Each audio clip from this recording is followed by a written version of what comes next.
menghadapi di komplek, kemudian ya kayak di sini aja, orang yang lain. Kenapa untuk yang kebaikan yang diharapkan mungkin oleh pengurus lah, contoh yang diajak tahsil lah. Kenapa tidak banyak gitu dari lingkungan yang terdekat dulu dalam hal ini komplek gitu.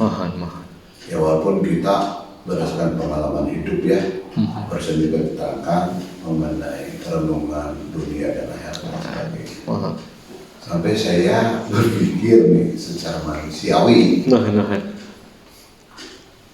bahwa godaan di dunia itu lebih kuat gitu.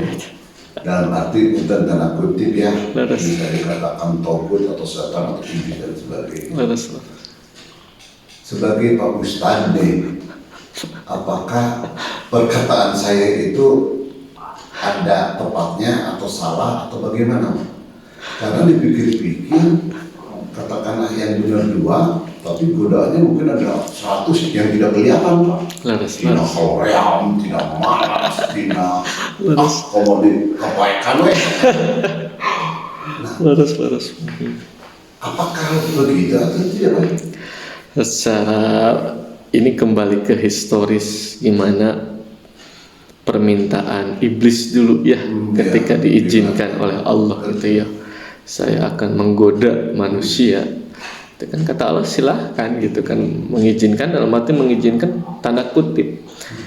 Tapi bagi orang-orang yang beriman itu tidak mungkin tergoda. Nah, dari historis itu otomatis dengan perkataan dari Pak Haji seperti itu ada betul, sangat betul. Itu fitrah di mana-mana sih Pak Haji ya. Untuk melakukan kebaikan orang tuh luar biasa. Karena kembali lagi tugas setan itu ya tidak senang gitu ya, tidak senang terhadap manusia yang melakukan hal-hal kebaikan. Gimana caranya setan agar menghalangi kebaikan itu sendiri.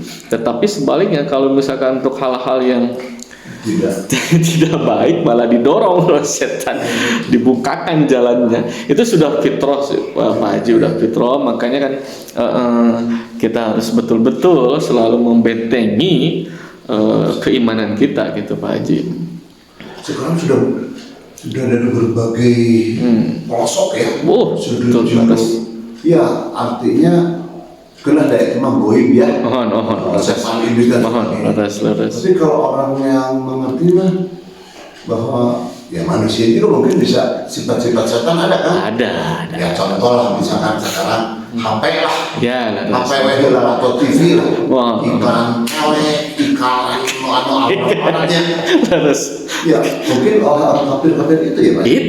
Itu jalan kan kalau dulu gitu ya, siasat orang kafir itu selalu untuk menghancurkan Islam itu, karena kan di dalam perang secara fisik pasti kalah gitu ya. Ketika zaman Rasul pun ya, meskipun zaman Rasul ada beberapa peperangan yang kalah tetapi dominan menang gitu. Maka sekarang terbalik Pak Haji, strategi orang-orang kafir, orang-orang Yahudi itu untuk merusak Islam, umat Islam itu dengan cara ya teknologi itu.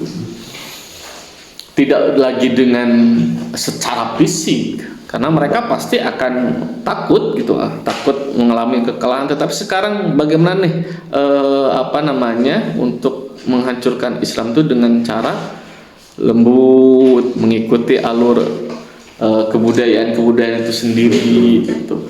Itulah siasat itu sudah luar biasa. Kalau kita tidak bisa itulah pentingnya ilmu gitu.